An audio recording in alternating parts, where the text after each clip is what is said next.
the eloquent words of John Malcolm, to every dark cloud there's a silver lining.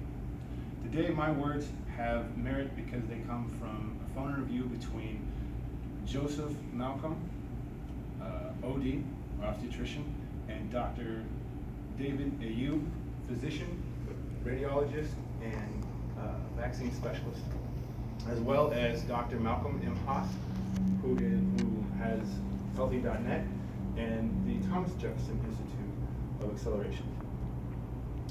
Now, I'd like to discuss with you the dangers of aluminum to you and to the ones you love. To do that, first, I will discuss how prevalent aluminum is and what the body uses it for. Second, I will discuss how the human body is exposed to aluminum.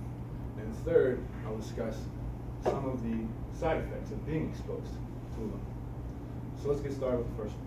How prevalent aluminum is and what the body uses it for. Now, according to Thomas Jefferson Acceleration Foundation, aluminum is the most common alloy in the Earth's crust. Although it's not found pure or free, it is made up of other compounds. It's mixed with other elements to form compounds.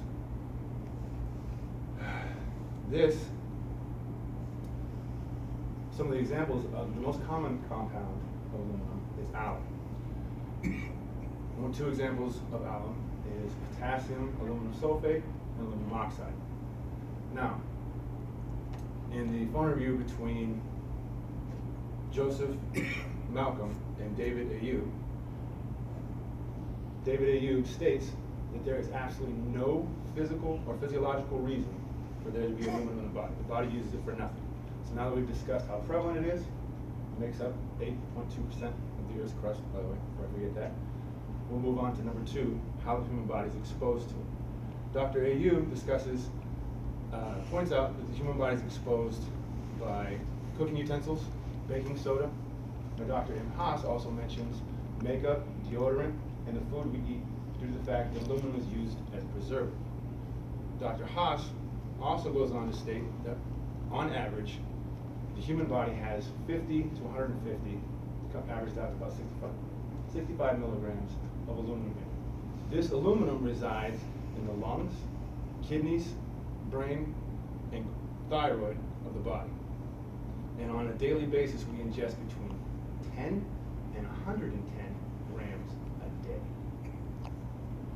So, now that we've seen how the body's exposed, let's go on to some of the side effects of exposure.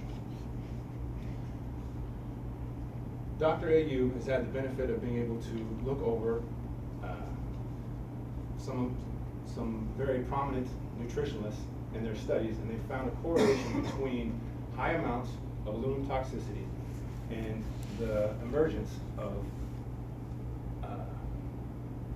ADHD, autism, dementia, and Alzheimer's. Dr. Ayub also goes on to state that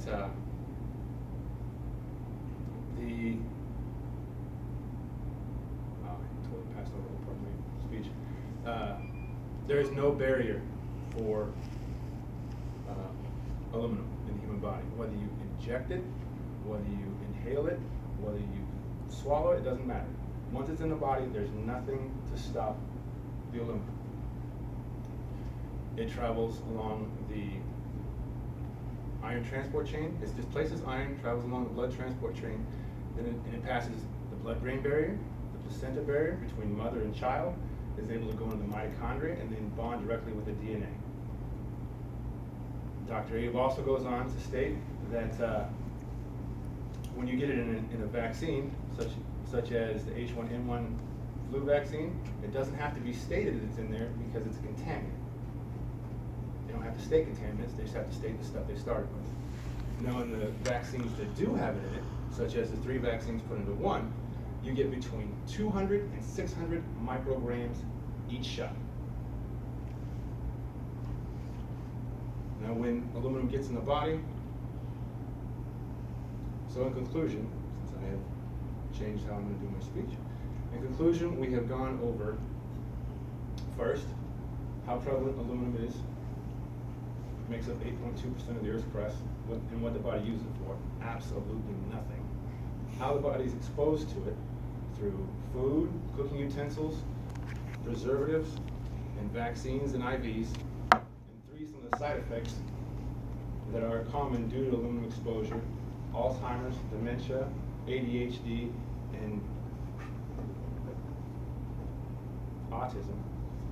So in conclusion, I'd like to thank you and let you know that if you do find any clouds lined with a silver object, you want to keep your head out of them. Otherwise, you'll spend the rest of your life getting to know new people each day.